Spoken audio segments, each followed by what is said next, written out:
안녕하십니까, 박사입니다. 유럽은 꽃이 만발한 정원이고 그 밖의 세계는 야만의 정글이라고 했던 조셉 보렐이 이제 현실을 깨닫는 것 같습니다. 그는 아프리카 사람들이 블라디미르 푸틴 대통령을 강력하게 지지하는 데 놀라움을 표시했습니다. 그는 나토 공개 포럼에서 아프리카인들이 푸틴을 지지하면서 푸틴이 돈바스를 구했다고 말하는 데 대해 깜짝 놀랐다고 말했습니다. 조셉 보렐은 그러면서 이제 집단 서방은 군사적 전술보다는 정보전에 초점을 맞춘 새로운 접근 방식이 필요하다고 말했습니다. 그는 폭탄과 전차를 보내는 것만이 아니라 뉴스를 송출하고 사이버 공간을 점령해야 한다고 강조했습니다. 보렐은 네트워크를 감시하고 무슨 일이 일어나는지 설명하는 사람들이 필요하고 미디어 청취자를 재프로그래밍해야 한다고 말했습니다.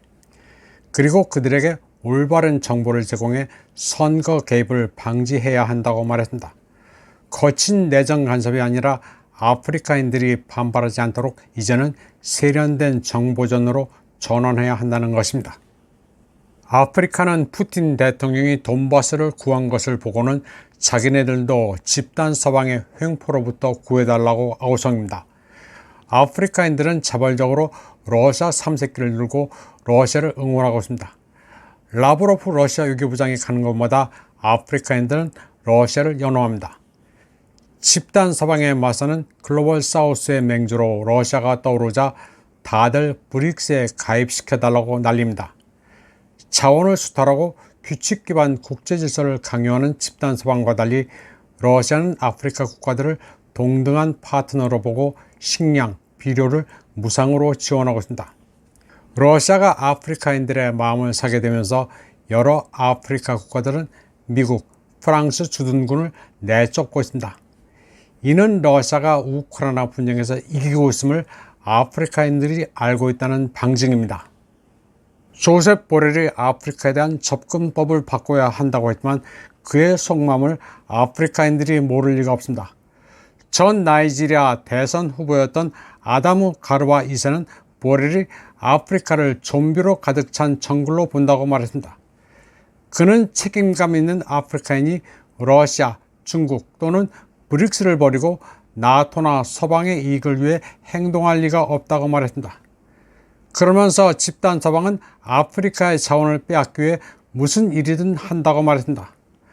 아다무 가르바 2세는 서방 강대국들이 아프리카에 자국의 이익을 강요하려 할 때 도덕적 권위가 부족하다고 말했습니다. 나세르 전 이집트 대통령의 손자로 아프리카 유산 포럼의 창립 멤버인 가말 압델 나세르는 유럽 강대국들이 오늘날 아프리카 대륙과의 관계에서 아프리카 식민지 유산의 폐해를 인정하지 못하고 있다고 말했습니다. 가말 압델 나세르는 유럽 국가들이 오랫동안 아프리카에서 정치적, 군사적 간섭을 해왔다면서 아프리카인들은 기억 상실에 걸리지 않았다고 말했습니다. 그들이 지난 1세기의 한 짓을 똑똑히 기억한다고 말했습니다. 그는 그러면서 집단 서방이 아프리카와 다시 일하려면 과거를 잊지 말라고 말했습니다. 가말 압델 나세르는 아프리카가 자국을 어떻게 운영해야 하는지, 어떤 재정 정책을 취하는지, 누구와 대화하고 누구를 지원해야 하는지 등에 대해 지시받고 싶어 하지 않는다고 말했습니다. 그는 남의 나라에 대해 이거 해라, 저거 하지 말라고 지시하는 관행은 신식민주의라면서 서방이 왜 아프리카에서 미움을 받는지를 설명했습니다. 다음 소식입니다. 지난번 세계 청년 축제에 참석해 푸틴 대통령이 양자가 되고 싶다고 해서 화제가 된 우간다 청년이 다시 푸틴 대통령과 조우했습니다. 푸틴 대통령은 그를 보고 내가 네 애비다 라면서 반갑게 맞았습니다. 청년은 자신이 우간다에서 유명 인사가 됐다면서 올해 말 장가를 간다고 근황을 전했습니다. 푸틴 대통령은 그에게 앞으로의 계획을 물었습니다.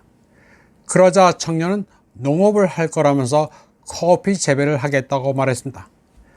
그리고 러시아에서 자기가 재배한 커피가 잘 팔리도록 도와주기를 바란다고 넉살 좋게 말했습니다.